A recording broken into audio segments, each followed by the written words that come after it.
Hi friends, ఇటీవల జరిగిన Paris Olympics గురించి కొన్ని ముఖ్యమైన విషయాలు తెలుసుకుందాం. ముందుగా ఇవి 33వ ఒలింపిక్స్ క్రీడలు.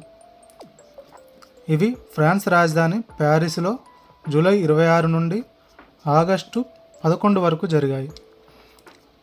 ఇందులో మొత్తం పాల్గొన్న దేశాల సంఖ్య 206.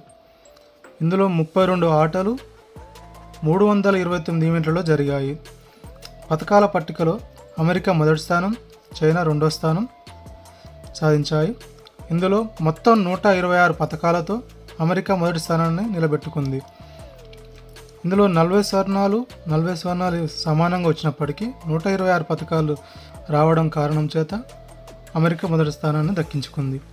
ఇక మూడో స్థానం Japan, 4 Australia, hosting country France 5వ స్థానాన్ని దక్కించుకుంది. ఇక మన దేశం భారతదేశానికి వచ్చినట్లయితే 6 పథకాలతో 71వ స్థానం దక్కించుకుంది. ఇందులో 1 రజతం, 5 కాంస్య పథకాలు ఉన్నాయి. అందులో మొదటిది నీరజ్ చోప్రా, జావలిన్ త్రో క్రీడా విభాగంలో ఇతను రజత పథకం సాధించారు. ఇతను హర్యానా రాష్ట్రానికి చెందిన వ్యక్తి. 2 మను భాకర్, ఈమె 10 మీటర్ల ఎయిర్ పిస్టల్ షూటింగ్లో భాగంగా కాంస్య పథకాన్ని సాధించారు. ఈమె హర్యానా రాష్ట్రానికి చెందిన వ్యక్తి. ఈమె 2020లో అర్జున అవార్డు కూడా అందుకున్నారు. 3 మను భాకర్, సరబోత్ సింగ్ మిక్స్డ్ టీంలో భాగంగా 10 మీటర్స్ ఎయిర్ పిస్టల్ షూటింగ్లో భాగంగా కాంస్య పథకాన్ని సాధించారు. 4 స్వప్నిల్ కుషాలే, ఇతను 50 మీటర్ల రైఫిల్ షూటింగ్లో భాగంగా కాంస్య పథకాన్ని సాధించారు. ఇతను మహారాష్ట్రకు చెందిన వ్యక్తి. 5 అమర్ షరావత్, ఇతను 57 కేజీల రెజ్లింగ్ విభాగంలో కాంస్య పథకాన్ని సాధించాడు. ఇతను హర్యానా రాష్ట్రానికి చెందిన వ్యక్తి. 6 పురుషుల హాకీ జట్టు కాంస్య పథకాన్ని సాధించింది. ఇక మొత్తంగా ఈ ఒలింపిక్స్ క్రీడల్లో భారత్ తరపున మొత్తం 117 మంది క్రీడాకారులు పాల్గొన్నారు. ఈ ఒలింపిక్స్ క్రీడల్లో పాకిస్తాన్ 62వ స్థానం దక్కించుకుంది.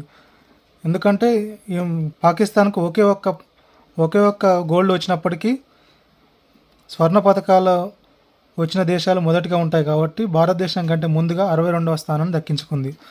ఇక వచ్చే ఒలింపిక్స్ క్రీడలు 34వ ఒలింపిక్స్ క్రీడలు అమెరికాలోని లాస్ ఏంజల్స్లో 2028లో జరుగుతాయి.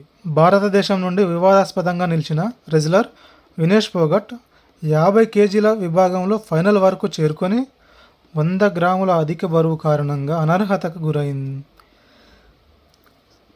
ఇక ప్యారిస్ ఒలింపిక్స్ కోసం ఫ్రాన్స్ దేశం 81,432 కోట్ల ఖర్చు చేసింది. దాదాపు ఈ 117 మంది క్రీడాకారుల కోసం భారతదేశం దాదాపు 470 కోట్ల రూపాయలు ఖర్చు చేసింది. ఇందులో దాదాపుగా నాకు తెలిసిన విషయాలన్నీ చర్చించడం జరిగింది. ఇంకా ఏమైనా ముఖ్యమైన విషయాలు నేను మర్చిపోయినట్లయితే కామెంట్ చేసి గుర్తు చేయండి. ఈ వీడియో నచ్చినట్లయితే లైక్ కొట్టి షేర్ చేయండి. Thank you. జై హింద్.